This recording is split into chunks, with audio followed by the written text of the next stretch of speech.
Bueno, buenos días a todos y bienvenidos a este foro virtual económico que organizamos desde COEC Pyme Guadalajara en colaboración con Ibercaja Banco y Nueva Alcarria. Antes de continuar, lo primero es agradecer a las personas que nos acompañan esta mañana, aunque sea en este formato virtual por las circunstancias que nos acontecen. Entonces, saludar a nuestra presidenta, María Soledad García, presidenta de COEC Pyme Guadalajara, a don Alfredo Palafox, director general de la editorial Nueva Alcarria, y, por supuesto, a Jesús Les Mancho, director territorial de Ibercaja Banco en la provincia de Guadalajara. También, por supuesto, saludar a nuestro anfitrión del día de hoy, a nuestro ponente, a Juan Ramón Rayo, que a continuación luego ya nuestra presidenta le hará una pequeña breve presentación. Y yo, sin más, pues para intentar cumplir los horarios y que seamos estrictos, porque todo el mundo tenemos muchas cosas que hacer en estos días tan complicados, pues me gustaría que nuestra presidenta, Marisol, por favor, nos dirigieras unas palabras. Gracias. Muchos buenos días a todos. Gracias, Javier, por tu presentación. Y en primer lugar me gustaría comenzar agradeciendo a Jesús Les, director territorial de Ibercaja Banco, a Alfredo Palafox, director general de Nueva Alcarria, su patrocinio y colaboración para hacer realidad este foro económico y en esta ocasión de una forma virtual. Y sobre todo, como no podía ser menos, a nuestro conferenciante, Juan Ramón Rayo, su disponibilidad por estar hoy aquí con nosotros. Para quien no lo conozca, Juan Ramón es doctor en Economía, licenciado en Derecho, actualmente es profesor de Economía en la Universidad Francisco Marroquín y en el Centro de Estudios OAMA y en la IE University y en el IE Business School. Además, es analista económico en diferentes medios de comunicación y colaborador habitual en El Confidencial y en La Razón. Autor de varios libros muy interesantes, creo que el último es El liberalismo, si no recuerdo mal, y entre otras cosas muchas más que no vamos a enumerar. Y hoy nos viene a hablar sobre el tema de actualidad, el shock económico en el coronavirus. Un tema que, por desgracia, a todos, en todos los aspectos, tanto sociales, personales como empresariales, nos está tocando vivir, y del cual necesitamos una visión real de la situación actual y cómo el coronavirus nos está afectando y lo va a seguir haciendo en los próximos meses en multitud de aspectos en nuestro día a día. Aunque el futuro no se vislumbra todo lo bien que nos gustaría, creo que la sociedad, empresarios y trabajadores tenemos que tener esperanza en el futuro, porque de esta tenemos que salir más fuertes si cabe. Y para ello, y para ayudar a nuestras empresas a conseguir este objetivo, trabajamos día a día en COEC Pyme Guadalajara.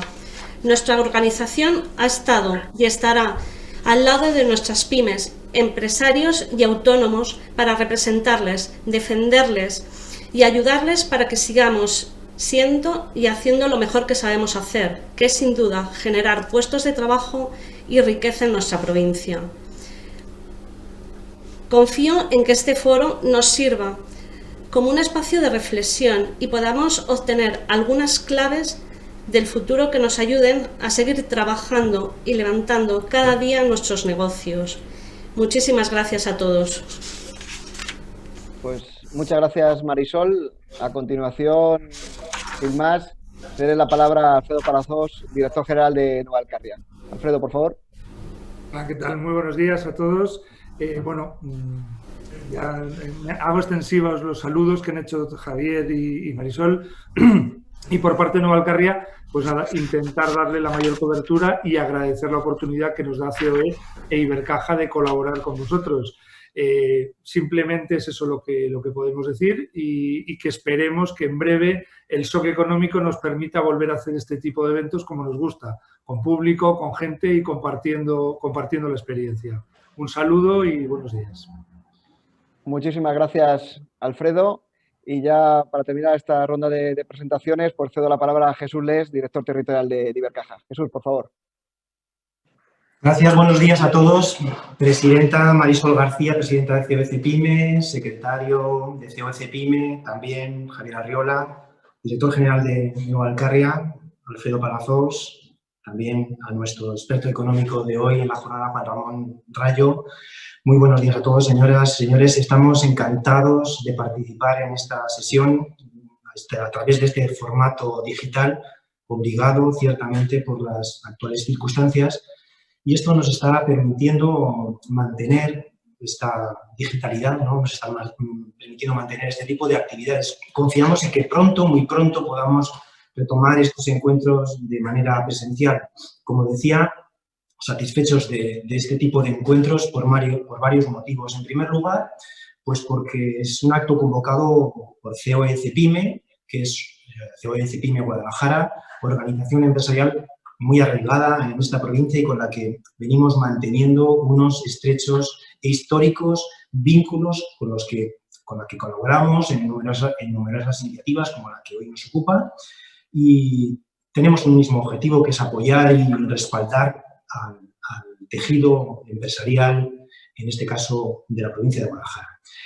En momentos como los actuales, como los que lamentablemente estamos viviendo, el papel de la sociedad civil, de la que COE constituye un ejemplo destacado, es cada vez más y más importante. Hoy más que nunca, la actualización que tenemos que tener conjuntamente en todos los aspectos y también nuestras actuaciones en todos los ámbitos, tanto en el social, económico como en el político, diría yo, son claves para impulsar una salida rápida, firme e inclusive en esta época de crisis, ¿no? Colabora también en esta jornada Nova Alcarria, en medio de referencia en Guadalajara, con quien nos une una profunda vinculación en esta provincia y tenemos una vocación análoga de servicios a los alcarreños y de cada uno, lógicamente, desde nuestras respectivas actividades. Digo que estamos encantados con este tipo de jornadas, en segundo lugar, porque también la situación en la que, como digo, nos encontramos, hace muy oportuna este tipo de reuniones en la que la visión, la experiencia y el conocimiento de un experto economista como el que hoy tenemos el placer de tener con nosotros, nos puede ayudar a entender mejor este panorama económico incierto actual y también, como no, el futuro que nos espera. Las empresas tienen un papel trascendental, diría yo, en la recuperación de esta crisis. A pesar del shock inicial, que seguramente nos hablará Juan Ramón, el tejido empresarial de este país ha reaccionado demostrando una importante capacidad de adaptación, capacidad que ya han venido desarrollando también estas empresas, el conjunto de las empresas, la mayoría de las empresas en estos últimos tiempos. En Ibercaja también lo hemos demostrado, con una importante capacidad de adaptación. Hemos respondido de forma ágil y eficiente a las necesidades que las empresas nos han hecho llegar. Pues hemos dotado de liquidez, financiación, inversiones, tanto públicas como a través de las líneas ICO, como también las nuestras propias, nuevas inversiones para apoyar a nuestros clientes que así nos demandaban. Más allá de este tipo de servicios y de soluciones financieras, Ibercaja ha mantenido el apoyo con empresas mediante la organización de numerosas actividades como la que hoy celebramos y también a través de una plataforma de la que estamos muy orgullosos, que es el ecosistema en más empresas con temáticas de interés y de actualidad para apoyar y ayudar a dinamizar y avanzar en estos retos que nos presenta un escenario y un entorno pues incierto como el que estamos viviendo y que la digitalización, pues conceptos como digitalización, pues sostenibilidad, diversidad y transformación cultural vamos a tener que afrontar y lo estamos haciendo de manera eficaz. Y en tercer y último lugar, por acabar, el apoyo a las empresas en este momento es fundamental. Es fundamental para que puedan sumarse a los retos que todos tenemos por delante, para mantener la competitividad y para enfrentarnos a estos retos que nos enmarca el futuro, ¿no? Por ello, estoy seguro de que esta sesión, esta jornada, va a ser fructífera para todos y además contará con la repercusión en toda la provincia gracias a Nova Alcarria, que seguro que se encargará de publicar las principales conclusiones del encuentro de hoy. En nombre de Ibercaja, como director territorial, reitero la bienvenida y el agradecimiento a todos y cada uno de los participantes en este foro, porque considero una gran oportunidad única para atender las nuevas coordenadas que el futuro nos depara. Muchísimas gracias a todos y feliz jornada. Pues muchas gracias, Jesús. Y ya sin más, antes de dar paso a Juan Ramón Rayo, recordarles que aproximadamente Juan Ramón hará una exposición de unos 30-40 minutos, repasando pues, esta situación económica que estamos viviendo. Según están viendo ustedes la pantalla de streaming, hay un eje central, un cuadradito central, donde se pueden realizar consultas en directo. Las iremos recibiendo, las iremos, bueno, de alguna forma seleccionando y aglutinando por temáticas para que al final de la intervención de Juan Ramón Rayo le podamos, en este caso le pueda yo trasladar alguna de las preguntas, inquietudes que nos hagáis llegar, con lo cual yo sin más, pues ya ir a lo importante que es escuchar a Juan Ramón Rayo, al que le agradezco nuevamente su disposición y esto es todo tuyo. Juan Ramón, muchas gracias.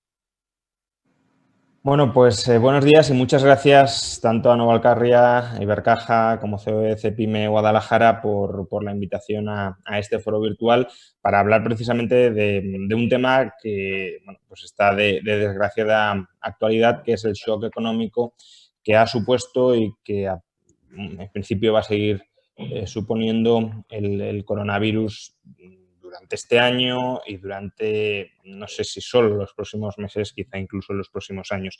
Lo primero que querría es tratar de que entendamos cuál es la naturaleza del shock económico que supone el coronavirus, porque estamos acostumbrados a otras crisis económicas como la de 2007, como la del año 93, que eran crisis de carácter financiero. Eran crisis donde el gasto agregado se contraía, la demanda agregada se contraía como consecuencia de restricciones crediticias que a su vez derivaban de impagos crediticios. Pero en esta crisis no hemos llegado a ese punto. No sé si vamos a llegar, si la crisis se prolonga, como luego comentaremos, probablemente sí, pero no estamos ahí. La crisis actual es una confluencia de un shock de oferta y de un shock no crediticio de demanda. ¿Cuál es el shock de oferta? Bueno, cuando hablamos de shock de oferta nos solemos referir a que nuestra capacidad para producir bienes y servicios, nuestra capacidad para incrementar el PIB, se ha resentido. Un shock de oferta puede ser un terremoto que destruya edificios, que destruya maquinaria, una guerra que acabe con la vida de muchos trabajadores y, por tanto, ataque directamente a la capacidad productiva de un país, o puede ser también una pandemia. Una pandemia es un shock de oferta, ¿por qué?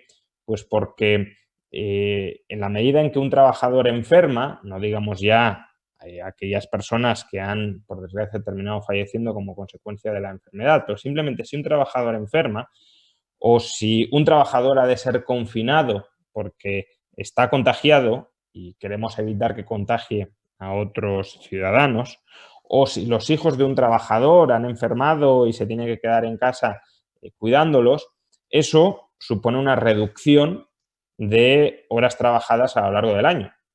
Mientras está enfermo no se trabaja, mientras está confinado no se trabaja, salvo que, como luego también mencionaré, haya la posibilidad de readaptarse a través del teletrabajo.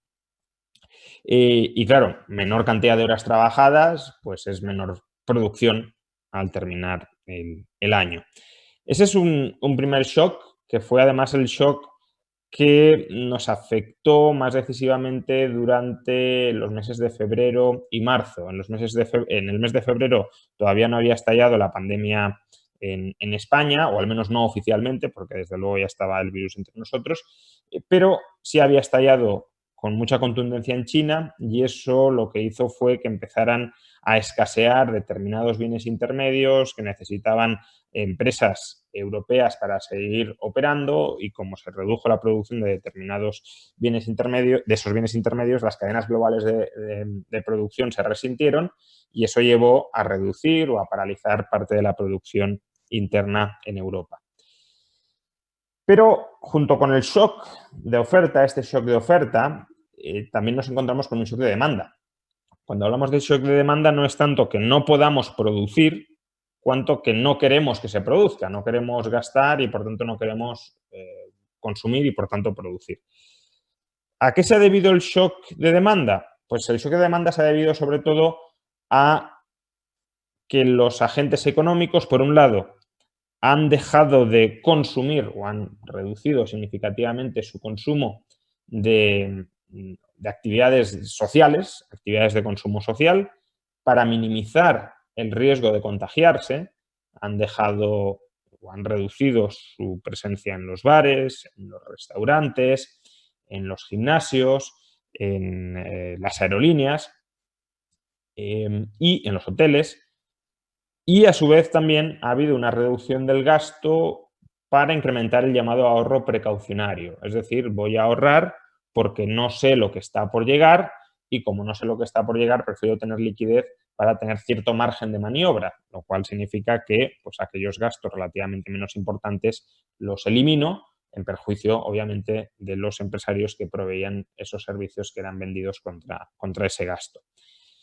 Entonces, esta confluencia del shock de oferta, que es un shock de oferta que además se concentra especialmente, digámoslo así, en actividades de producción social, actividades donde se producen bienes y servicios en equipo, donde hay mucho contacto entre las personas que conforman la plantilla y, por tanto, donde el riesgo de contagio es más elevado, y la contracción del gasto en actividades de consumo, de nuevo, social, porque el consumo de otros bienes y servicios ha aumentado. El consumo, por ejemplo, de Netflix se ha incrementado, el consumo de videoconferencias o de YouTube también se ha incrementado. Todo ese consumo más individualizado se ha incrementado, pero el consumo social se ha contraído. Y eso nos genera un perfil de crisis bastante distinto a aquel al que estábamos habituados, no solo porque, como mencionaba, no haya habido hasta el momento un componente estrictamente financiero de la crisis, no es que todo se haya venido abajo porque el crédito se ha paralizado, porque el crédito se ha secado, sino porque además en las crisis de contracción de la demanda o de caída de la demanda por contracción del crédito, lo que nos encontrábamos es que más o menos toda la economía se venía abajo. Es verdad que había partes de la economía que se venían más intensamente abajo, sobre todo aquellos sectores más expuestos al crédito, por ejemplo, en la última crisis el sector de la construcción, pero en general toda la economía lo pasaba mal, ¿no? Porque estábamos ante una contracción del gasto agregada y relativamente indiscriminada. Aquí no. Aquí nos encontramos con una crisis concentrada, especialmente concentrada en sectores, en industrias de consumo y de producción social. Los sectores que no son de producción o de consumo social no tienen por qué estar sufriendo, al contrario, como he dicho antes, puede que incluso se han incrementado de hecho, sus ingresos. Amazon, Netflix, YouTube, todo el consumo y toda la producción más individualizada se ha incrementado, pero en contrapartida tenemos sectores que no es que estén cayendo a lo mejor un 10, un 15, un 20%, sino que se han desplomado tal vez un 80%, de manera más significativa el sector de las aerolíneas. Entonces, esa es la situación en la que hemos terminado o terminamos aproximadamente en el estado de alarma, ¿no? Y aquí también hay que hacer un comentario. Hay muchas personas que consideran que la dureza de la crisis económica que hemos experimentado se ha debido esencialmente a la dureza del confinamiento y a la dureza de las medidas de distanciamiento social necesarias para contrarrestar la pandemia. Y, desde luego, medidas de distanciamiento social muy duras destruyen actividad económica. Pero tengamos presente que la causa fundamental que provoca el hundimiento de la economía, que provoca el shock de oferta y el shock de demanda, es que la pandemia se descontrole internamente.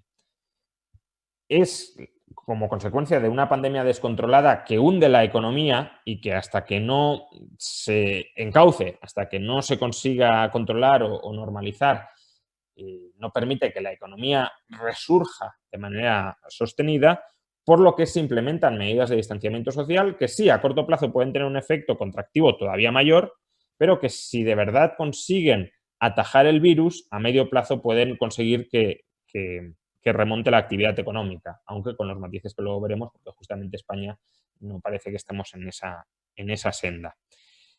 O dicho de otra manera, aunque no implementemos medidas de distanciamiento social, si la pandemia se descontrola internamente, la economía no se recuperará sostenidamente.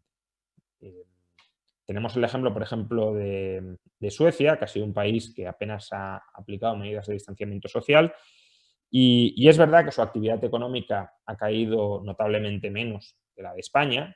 Ha caído su PIB un 8,5% en el segundo trimestre del año. Recordemos que España ha caído aproximadamente el doble, un 17%.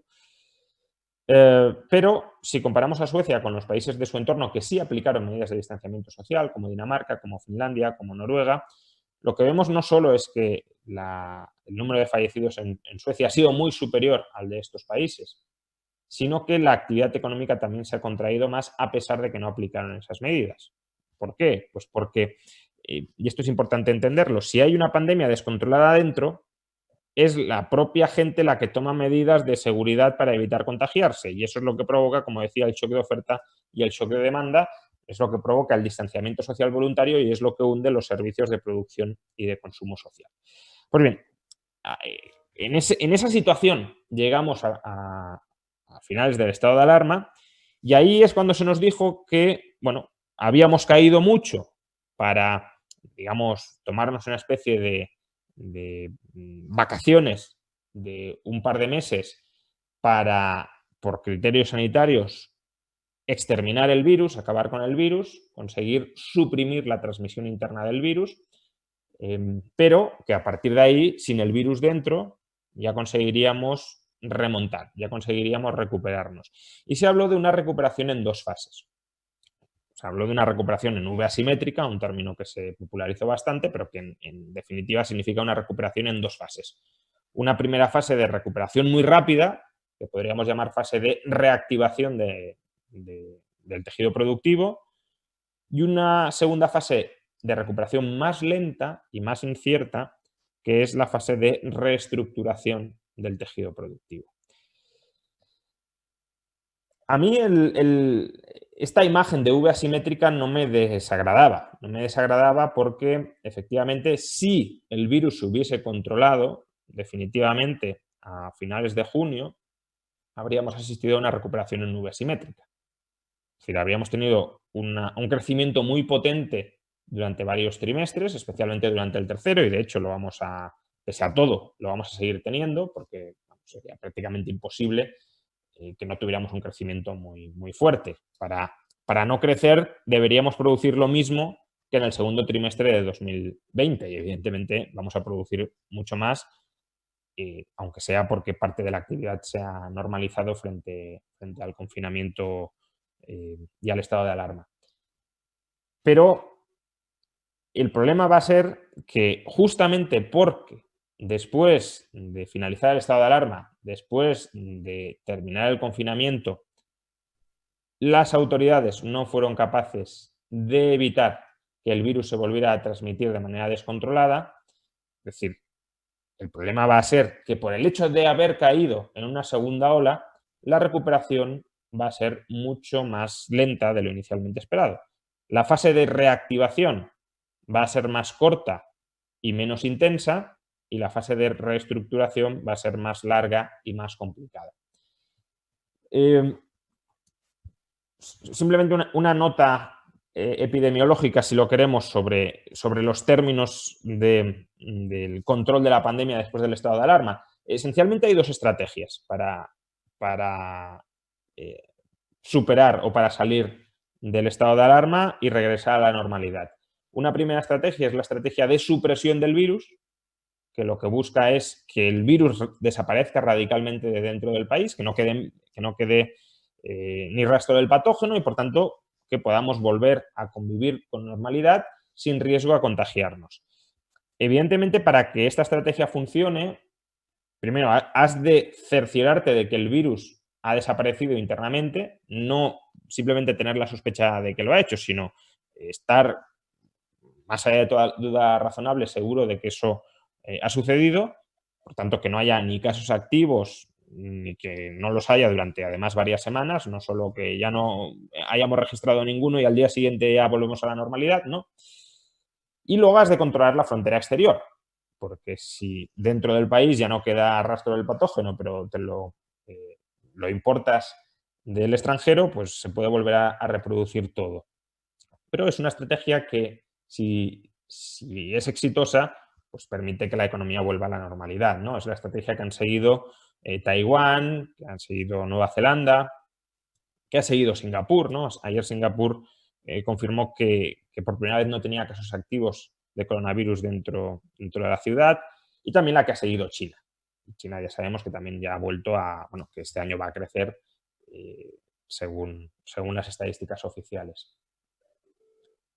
Esa es una estrategia, que es la que parecía a la que iba encaminada España, porque la dureza del confinamiento fue tal que, como digo, parecía que íbamos a acabar definitivamente con el virus dentro y luego a controlar la importación de casos.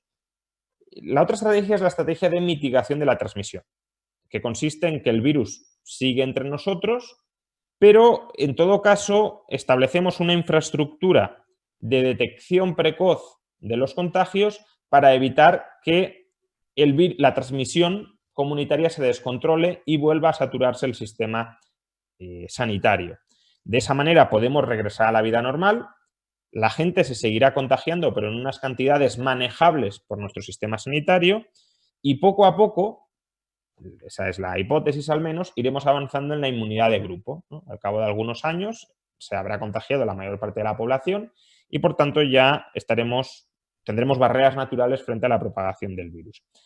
Esta estrategia, de nuevo, también tiene sus riesgos, porque primero necesitas una infraestructura de salud pública, si lo queremos, que verdaderamente sea capaz de acotar los contagios y de evitar su rapidísima propagación y descontrol, porque si no se te puede saturar el sistema sanitario de nuevo. Y luego, claro, la inmunidad de grupo no es tan fácil de conseguir como se suele pensar, y además tiene el riesgo de que si el virus muta ya no te sirve de nada la inmunidad que has conseguido previamente. Y creo que la estrategia que están siguiendo las autoridades españolas, no sé si consciente o inconscientemente, es la de mitigar la transmisión.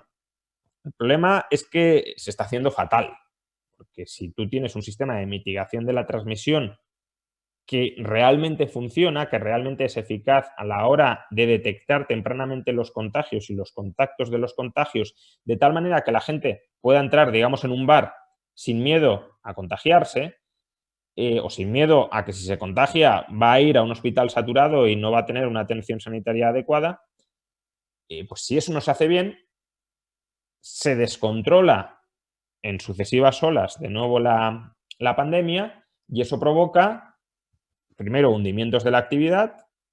En Madrid, por ejemplo, han empezado a caer los casos, probablemente no ni por las medidas que ha adoptado el gobierno central ni por las que adoptó el gobierno autonómico, porque empezaron a caer de antes, sino por la reacción de parte de la sociedad al riesgo de contagiarse. Y esa reacción significa consumir menos bienes de consumo social y, por tanto, eso destruye actividad económica. Ya si además luego se cierran locales y se adoptan medidas de distanciamiento social porque se está saturando el sistema sanitario, pues eso todavía más.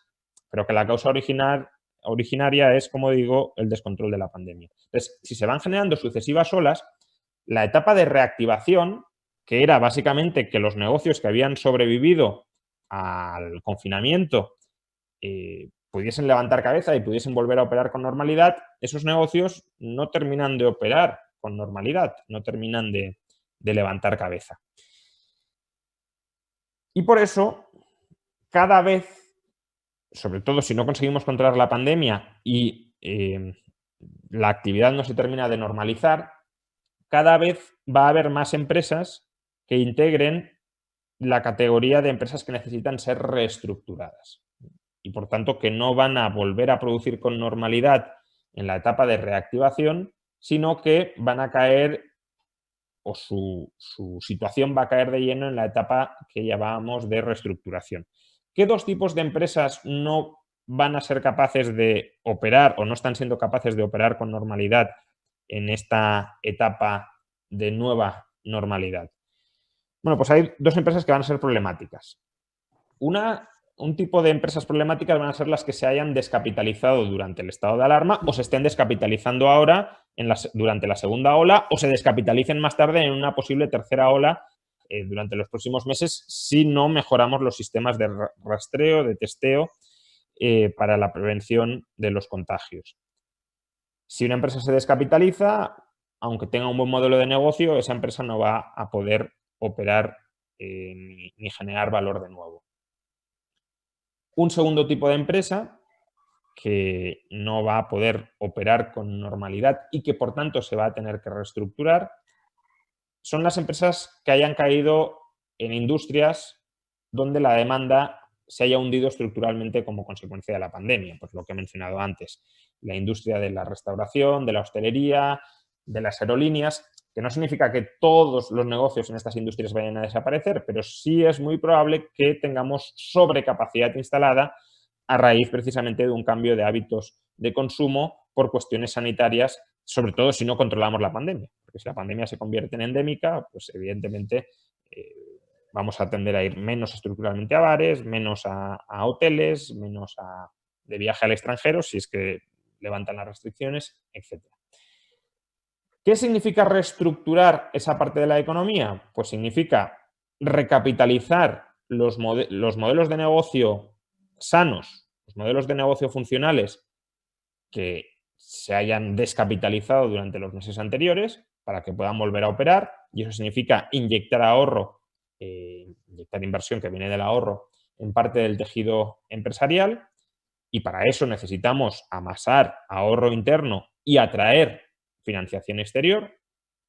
Y por otro lado significa cambiar parte de la especialización productiva de la economía española para volverla resiliente, este adjetivo tan de moda en la actualidad, para volverla resiliente a una pandemia que, si no conseguimos suprimir el virus o no alcanzamos una o varias vacunas que sean realmente funcionales y que nos permitan inmunizarnos frente al virus, pues que va a suponer una caída, como digo, estructural de la demanda y, por tanto, que parte de la economía tenga que readaptarse a producir y a consumir en condiciones de seguridad sanitaria.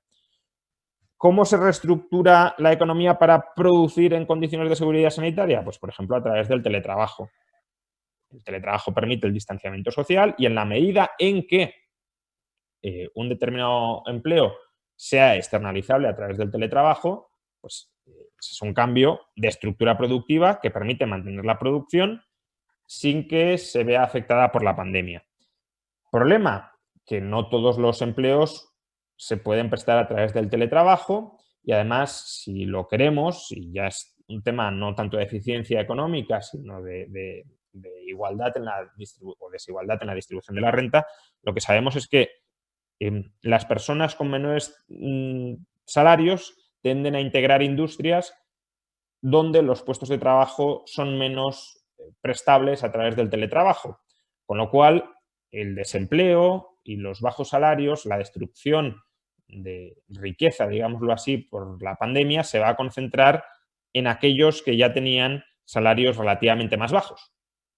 En cambio, las profesiones con remuneraciones más elevadas suelen ser trabajos que sí se pueden prestar a través de la red o a través desde casa, digámoslo así, y por tanto se ven mucho menos afectados por la pandemia, con lo cual la desigualdad, que ya en parte era un problema por otras dinámicas previas, se va a agudizar, salvo que, ya digo, consigamos controlar la pandemia y volver a la normalidad. Entonces, por un lado, hay que cambiar las condiciones productivas para que las empresas afectadas por la pandemia, afectadas sus condiciones de producción por la pandemia, puedan volver a producir sin que la pandemia les afecte. Y si hay sectores que no se pueden readaptar y no pueden volver a funcionar porque la pandemia lo imposibilita, habrá que desinvertir en esos sectores e invertir en otros donde sí se pueda prestar servicios u ofrecer bienes sin verse afectados por la pandemia. Y luego también hay que reestructurar el consumo social, de nuevo, para que se pueda consumir socialmente sin riesgo a contagio. Por ejemplo, promover las terrazas en los bares es un ejemplo de cómo un negocio de consumo social se puede readaptar para minimizar el riesgo de transmisión. De todas formas, no todos los modelos de negocio se podrán adaptar en condiciones de seguridad y eso también puede requerir una desinversión en modelos de negocio de consumo social no readaptables para invertir en otros que sí se puedan prestar, si se puedan consumir en condiciones de seguridad sanitaria. De nuevo, para hacer toda esta transformación de la estructura productiva, ¿qué necesitamos? Pues necesitamos ahorro e inversión que desinvierta en sectores afectados y no reconvertibles y no reflotables mientras dure la pandemia y que invierta en otros sectores que sí sean viables incluso en medio de la pandemia. ¿Cuál está siendo la política que está adoptando el gobierno para fomentar o para canalizar este capital? Pues bueno, por simplificar podríamos decir que hay dos modelos de cómo canalizar toda esta inversión que va a necesitar la economía española para recapitalizar empresas sanas y para reestructurar el modelo de negocio de empresas inviables en medio de la pandemia. Uno es tratar de atraer capital privado, otorgando mucha flexibilidad al mercado para que sean los inversores privados los que localicen aquellas oportunidades de ganancia y los que intenten optimizar el modelo de negocio, la estructura de producción de cada una de las empresas, minimizando costes, maximizando generación de valor en cada uno de los sectores que ellos conozcan que funcionan, ¿no? Porque no todo el mundo sabe de todos los sectores y, por tanto, hace falta un conocimiento muy especializado, muy local incluso, para detectar oportunidades de negocio en cada lugar.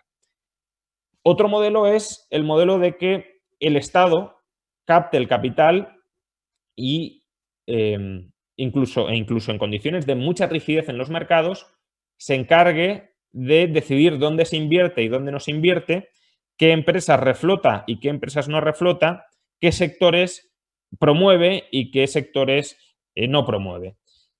Y el modelo que está siguiendo el gobierno, como digo, me temo que es el segundo.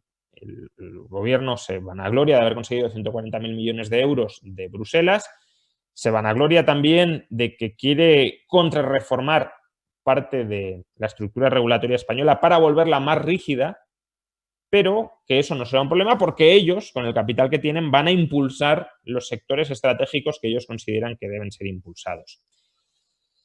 El problema de esto es que, evidentemente, se pueden impulsar, el problema básico es que nadie tiene capacidad para determinar cómo invertir eficientemente 140.000 millones de euros. Y cuando digo nadie, no es ni una sola persona ni una camarilla de personas. Es decir, como he dicho, la inversión para ser capaz de optimizarla se necesita un conocimiento muy especializado y muy local. Se necesita, además, que quien gestiona ese capital asuma el riesgo de estar expuesto a una mala inversión si se equivoca, lo que el pensador Nassim Taleb llama skin in the game, es decir, tener expuesta la piel en el juego y no hablar por hablar y no pues invertir el dinero de otros, sino arriesgarte con tu propio dinero y, por tanto, tener una corresponsabilidad en aquello que estás haciendo.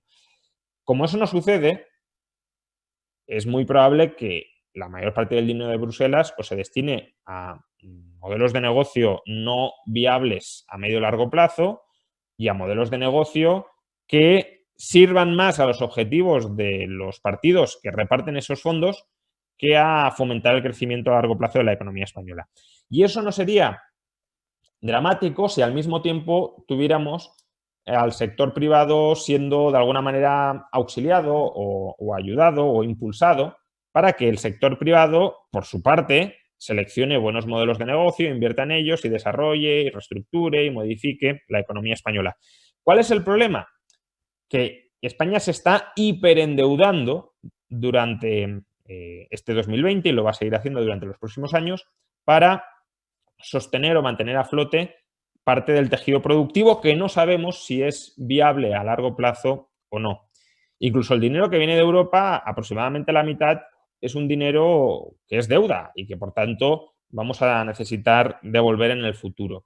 ¿Y eso qué implica? Pues lo que implica es que la fiscalidad, por desgracia, todo apunta a que va a aumentar muy sustancialmente durante los próximos años.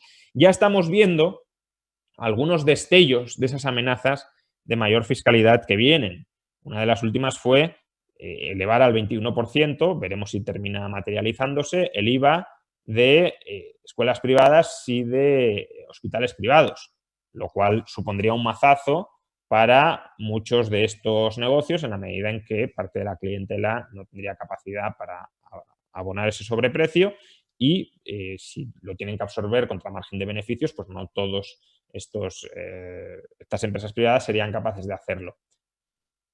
Pero esto, evidentemente, es la anécdota.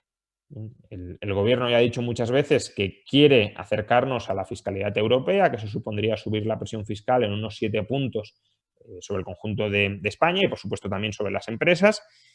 Y ahora, con más motivo, lo va a querer hacer, porque vamos a tener una deuda pública que va a terminar este año ampliamente por encima del 120% del PIB, que va a terminar 2021 o 2022 por encima del 130% del PIB, y que además, y por si fuera poco, durante las próximas 3 décadas se va a enfrentar adicionalmente a una crisis demográfica del sistema de pensiones que, en el mejor de los casos, es decir, aunque la reforma que ahora está planeando el ministro Escrivá salga adelante y aunque se den todas las otras circunstancias complementarias que sean lo más optimistas posibles, el escenario más optimista que plantea la AIREF, de que entren cantidades masivas de inmigración, de que la natalidad en España se vuelva a disparar durante los próximos años, de que la tasa de paro en el año 2050 baje al 70% y la tasa de actividad se eleve a niveles europeos. Bueno, aunque todo esto coincida, la propia AIREF pronostica que la deuda pública, como consecuencia de los desequilibrios en el sistema de pensiones, si todo lo demás, insisto, tenemos luz verde en todo lo demás, aumentará en unos 55 puntos de PIB. Entonces, vamos a terminar por la pandemia por encima del 130, la deuda adicional que aportará el sistema de pensiones a lo largo de las próximas 3 décadas sean 55 puntos de PIB y, por consiguiente, si no se sanean las cuentas públicas, nos tenderíamos a ir a una deuda pública del 170-180% del PIB. Eso es inmanejable sin el apoyo de Europa, y Europa, para darnos apoyo, nos va a exigir cuadrar las cuentas, y cuadrar las cuentas es o recortar el gasto o subir impuestos o ambas cosas. Y si se suben los impuestos, y si se suben masivamente los impuestos, como parece que van a terminar proponiendo e impulsando, el sector privado se contrae, el sector privado sufre. Con lo cual, por un lado, tenemos que la inversión cada vez está siendo más controlada por el sector público, porque el capital que llega a Europa pasa por las manos de la Moncloa, por un comité de expertos, entre comillas, de la Moncloa, como si fuera un comité de planificación central del conjunto de la economía, y en cambio el capital privado que tendría que llegar a España, y que desde luego va a seguir llegando, pero va a ser un capital privado cada vez más atacado a través de la fiscalidad y además también a la que se le van a poner las cosas más difícil debido a que las regulaciones no de carácter tributario no parece que se vayan a flexibilizar para facilitar la generación de riqueza por parte de ese capital privado, sino que se van a dificultar todavía más o se van a radicalizar todavía más las regulaciones para dificultar o para quitar flexibilidad en los modelos de negocio y, por tanto, para incrementar los costes regulatorios. Todo eso plantea, por tanto, un panorama donde la inversión privada cada vez va a tener menos espacio cuando debería tenerlo muchísimo más. Y, por tanto, la amenaza es que vayamos hacia una especie de economía zombificada. Y con esto ya termino. Una economía donde el sector público ha promovido modelos de negocio inviables, que solo se siguen sosteniendo si seguimos inyectando capital público en ellos, y donde el sector privado o partes importantes del sector privado de nuevo no se hayan reestructurado porque el capital privado no ha llegado en las condiciones que debería poder llegar, y que además son partes del sector privado no viables, pero que se mantienen con la respiración asistida que les proporciona las ayudas o las transferencias del sector público. Y si todo eso se materializa, impuestos altos, deuda pública disparada, regulaciones rígidas, inversiones públicas equivocadas, inversiones privadas capital disminuidas, lo que tendremos es un estancamiento pues, secular, una caída muy importante de nuestro crecimiento potencial y, por tanto, un clima empresarial bastante negativo. obviamente, y por dar la nota optimista, estas tendencias se pueden revertir. La deuda pública no tanto, porque ya la tenemos encima de nuestras cabezas, pero todo lo demás, incluyendo el problema demográfico o incluyendo el problema financiero derivado del problema demográfico del sistema de pensiones, se puede corregir con ajustes del gasto en el sector público y la parte regulatoria, pues liberalizando la economía. Pero de momento la trayectoria no invita precisamente al optimismo. Y hasta aquí. Pues muchas gracias, Juan Ramón. Yo no sé si dedicar este tiempo de preguntas a hacértelas o a rezar después de todo lo que has dicho, pero bueno, como buenos empresarios tenemos que seguir hacia adelante. Yo te diría que gran parte de las preguntas que nos han ido llegando a través de ese chat, ¿no? Muchas están contestadas, ¿no? Pero de alguna manera te voy a lanzar así 4 o 5 Sí, perfecto. que te pueden servir. Es decir, yo creo que todas recogen un poco lo que has dicho, pero bueno, más o menos te voy a ir resumiendo. Alguien preguntaba cómo afecta a la economía la gestión política de la pandemia, ¿no? En este sistema de partidos, sobre todo, ¿no? Es decir, que el que tenemos, ¿no? Ya por ahí se habla, ¿no? de modificaciones y tal. Lo del famoso los 140.000 millones, es decir, me preguntan que si van a venir, que si seremos capaces los ciudadanos, ¿no? La economía en general, de percibir que han llegado esos millones, o por contra, un poco lo que dices tú, lo decidirán en una mesa y desgraciadamente no atenderán al objetivo común, sino quizá un objetivo más partidista, ¿no? Me hablan aquí también que si dijiste hace poco, me dice un espectador, me dice que el 30 de septiembre decías, no habrá nuevos programas europeos, si acaso del Banco Central. Me dice si sigues pensando lo mismo, ¿no? Si aquí con esto se acaba esta situación. Obviamente lo que has comentado, ¿no? El tema de bajada de impuestos y toda esta situación, perdón, de bajada de subida de impuestos que se prevé. Nos preocupa una pregunta, nos preocupa mucho el tema de las inversiones extranjeras, ¿no? Como bien decías, ¿no? Cada vez con menos espacio y, bueno, quizás estamos complicando precisamente que vengan estas inversiones, ¿no? Y ya que te diría por último, pues obviamente también nos decían el tema de las pensiones, pues estos datos que has dado brutales de endeudamiento del futuro del PIB, ¿no? Y una de las últimas preguntas que me hacían, bueno, te la traslado, me llegaban a preguntarme si peligra hasta la separación de poderes en nuestro propio país, ¿no? A la vista de todo esto. Bueno, pues ahí te lanzo un poco ese batiburrillo, pero bueno, para que nos hagas también algún análisis más profundo. A ver, la gestión política yo creo que es la principal responsable, aunque sea por negligencia, de haber destrozado la economía española. Quiero decir, es verdad que la estructura productiva de España tiene una especificidad que la hace más vulnerable ante la pandemia, pero eso no explica por qué España es la economía desarrollada que se ha hundido en mayor medida. Y además la que se enfrenta a una recuperación más lenta.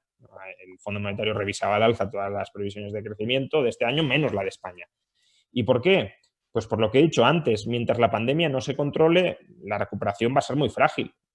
A lo mejor tenemos un par de semanas buenas, pero luego tenemos 2 o 3 semanas otra vez malas. Y al menos en algunos sectores, insisto, porque hay otros que no se ven afectados, dado que producen de manera separada y por tanto les da igual si hay contagios o no. ¿Y quiénes son los responsables de no haber sido capaces de controlar la pandemia? Pues son nuestros gobernantes, que son los que se arrogan la competencia de la salud pública.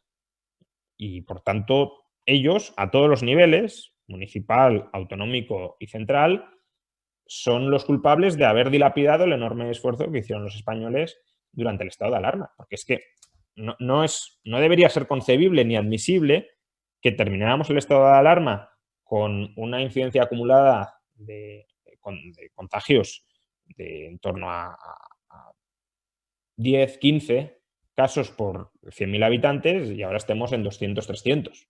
Que hayamos regresado, bueno, no probablemente a las cifras que teníamos en marzo, ahí realmente no conocemos las cifras reales, solo las estimaciones, pero sí a cifras muy superiores a cualquier baremo internacional de prudencia a la hora de controlar los contagios. Entonces se ha dilapidado todo ese esfuerzo y el haberlo dilapidado lo que hace es socavar las bases de la economía. Sobre los 140.000 millones, pues, a ver, ya se ha diseñado la gobernanza de esos fondos y la gobernanza pasa por la Moncloa. Es decir, El dinero lo va a repartir un comité que estará presidido por Pedro Sánchez y ese comité, que además es bastante reducido, contará con la asesoría de técnicos que hayan nombrado los ministerios. Se va a dar participación o audiencia a foros consultivos, a las autonomías, pero al final quien lo va a decidir es ese comité reducido presidido por Sánchez. Y evidentemente, pues los políticos son seres humanos con su agenda, con sus objetivos y esa agenda pues pasa por maximizar su probabilidad de ser reelegidos. Y para ser reelegidos, pues tienes que generar lealtades, comprar voluntades y eso significa que el dinero, pues el principal objetivo que tendrá es apuntalar la reelección de quien maneje ese dinero y solo subsidiariamente generar riqueza si es que saben cómo generarla, que ese es otro problema, que tampoco lo saben, no porque sean estúpidos. Quiero decir, aunque colocáramos a las mejores mentes del mundo al frente de ese comité de expertos, hombre, probablemente lo haría mucho mejor que los que están ahora, pero como digo, manejar 140.000 millones de euros, ¿de verdad nos creemos que alguien es capaz de conocer inversiones, además muy de detalle, que totalicen 140.000 millones de euros y que todas ellas generen valor? No, en gran medida se dilapidará ese dinero por incapacidad cognitiva para conocer todas las inversiones adecuadas que se podrían acometer con ello. Eso no significa que no se vaya a dejar notar la influencia de ese dinero. Evidentemente, si tú inyectas de golpe 30.000 millones de euros en un año en la economía española, pues eso se va a notar. Pero es que se notaría igualmente si pusieras a 1 millón de personas a cavar agujeros para volverlos a tapar y les dieras renta y esa renta se gastara y, por tanto, hubiese un cierto efecto multiplicador sobre el conjunto de la economía. Pero eso no significa que estemos generando valor sostenible en el tiempo, sino simplemente que nos estamos dando un festín con fondos europeos que sí, durante un par de años pues maquillará un poco la situación de decadencia de la economía, pero que no hará nada para dar un salto cualitativo en la especialización de esa economía. Las cifras de las pensiones son verdaderamente preocupantes. El organismo, como he dicho, que era más optimista hasta la fecha era la AIREF, y la AIREF ya empieza a ser más pesimista. ¿Por qué? Pues porque, por ejemplo, la AIREF pronosticaba que en el año 2050 íbamos a volver a tener 1,9 hijos por mujer. Y no estamos en esa trayectoria. Incluso, lo ha revisado a la baja y a mi juicio sigue siendo bastante optimista, 1,4 en el año 2050. Pero bueno, ya no es el 1,9 y eso significa mucha menos población joven que pueda estar trabajando. Para compensar esa caída de la fertilidad esperada, pues la AIREF ahora espera que entren muchos más inmigrantes que antes en la economía española. Y quizá lo hagan, ya lo veremos. Lo que pasa es que eso también plantea retos de absorción de esos inmigrantes, tanto en términos económicos como en términos sociales y de adaptación tanto suya como nuestra, ¿no? Porque, bueno, si entrando los que han entrado ya hay cierta reticencia a que entren más, no es algo que, por mi parte, yo soy en general muy pro inmigración, pero es un diagnóstico de ver cómo está reaccionando parte de la sociedad española. Pues claro, si estamos hablando, según la AIREF, de que tienen que entrar en los próximos 30 años 8 o 9 millones de inmigrantes, pues claro, ¿eso se va a poder absorber o no? Y luego, insisto, la AIREF también espera pleno empleo. Entonces, si todo esto no se materializa, pues es que la deuda no va a aumentar en 50 puntos, es que va a aumentar en 80 o en 90 solo por los déficits acumulados del sistema de seguridad social hasta el año 2050. Y eso en un contexto de alto endeudamiento público como consecuencia de la pandemia es un mix verdaderamente explosivo que nos va a abocar, insisto, a subidas de impuestos, por desgracia, bastante fuertes. Tengo la esperanza de que sean subidas de impuestos que confiemos no afecten excesivamente a la actividad empresarial. Es decir, aumentar mucho el impuesto sobre sociedades, por ejemplo, no descarto que suceda porque como las decisiones se toman por mera ideología y no por rigor económico, pues todo puede suceder, pero no tendría mucho sentido porque no tiene mucho potencial recaudatorio y sí tiene mucho potencial de desincentivar la inversión privada. Entonces, confío en que serán sobre todo subidas del IVA Pero aún así, subidas del IVA también se terminan trasladando al ámbito empresarial, porque si las empresas no tienen capacidad para absorber esa subida de precio después de impuestos, pues va contra márgenes y al final no deja de ser también una especie de subida del impuesto sobre sociedades. Entonces, eso lo vamos a ver y eso va a ser pues, muy dañino para la economía y para la atracción de inversión privada. Y luego, si a esta situación de enorme fragilidad o estancamiento económico le añadimos, por recoger la última pregunta, un deterioro en la calidad institucional como el que estamos empezando a ver con ese asalto a un poder que ya era parcialmente dependiente, que no era todo lo independiente que debería ser, pero que al menos estaba politizado, pero estaba transversalmente politizado. Digamos que se requería un consenso amplio entre la casta política para nombrar 12 vocales del Consejo General del Poder Judicial, y eso, pues, al buscar un cierto consenso, ninguna minoría mayoritaria se terminaba imponiendo sobre el resto o terminaba laminando al resto. Pues bien, con esta reforma directamente es que la coalición que dé apoyo al gobierno nombrará también a los jueces, con lo cual poder legislativo, ejecutivo y judicial estarán prácticamente ya fusionados en uno solo. Entonces, eso es un deterioro de la calidad institucional preocupante, que también influye claramente en la capacidad de atraer inversiones extranjeras, porque la calidad institucional es uno de los principales determinantes de la atracción de inversión, o sea, de retención de inversión nacional y de atracción de inversión extranjera.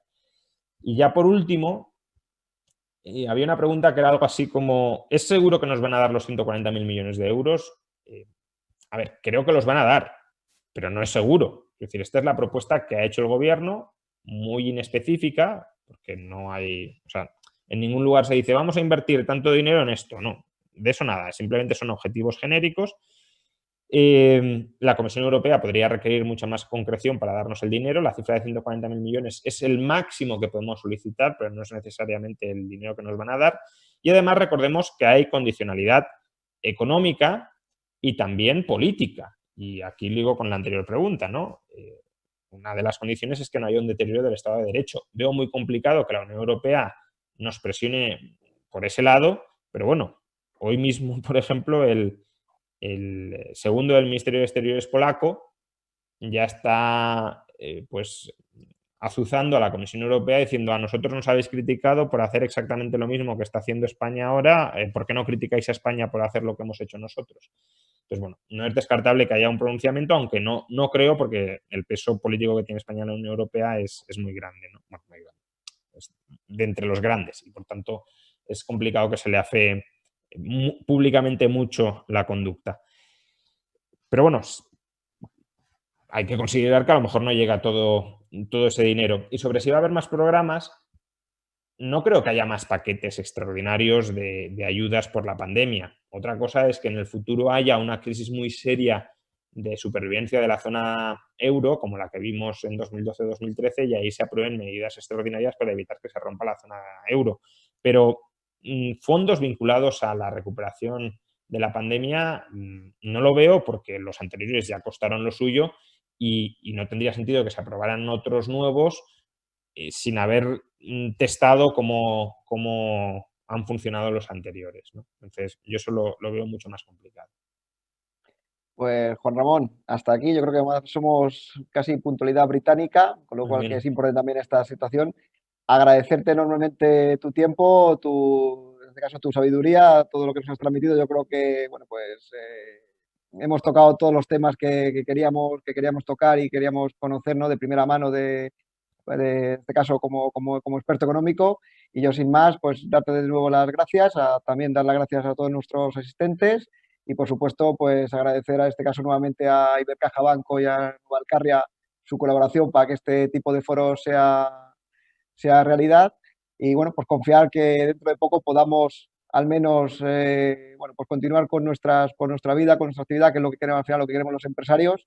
Y pese a la situación que tenemos política, pues al final que nos dejen trabajar y que no estorben y no molesten mucho, que es muchas veces lo que simplemente pedimos los empresarios, ¿no? Pero con eso veremos el futuro y nada, pues muchas gracias a todos y hasta la próxima. Muchas gracias.